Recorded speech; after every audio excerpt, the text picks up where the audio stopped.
Ayah Vanessa Angel, Dodi Sudrajat, menanggapi ramainya petisi yang ingin memboikot dirinya dari televisi. Sebelumnya, muncul petisi di laman Ceng.org dengan judul Boikot Dodi Sudrajat dari TV. Petisi tersebut dimulai oleh Jessica D seminggu yang lalu.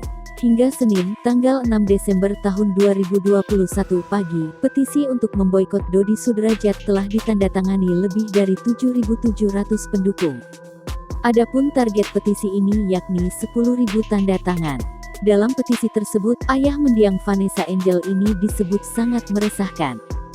Selain itu, pembuat menilai warganet geram lantaran Dodi sudah menanyakan harta warisan anaknya sebelum 40 harian mendiang Vanessa.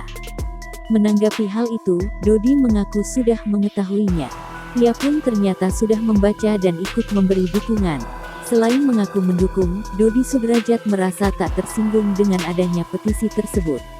Berdasarkan petisi itu, Dodi Sudrajat dianggap meresahkan karena tampil di TV dengan kontroversinya. Dodi disebut memfitnah dan mencari simpati orang lain. Dengan demikian, pembuat petisi ingin ayah Vanessa Angel diboikot dari semua program TV. Selanjutnya, si pembuat menilai konflik harta warisan Vanessa Angel akan berpengaruh pada Gala Sky.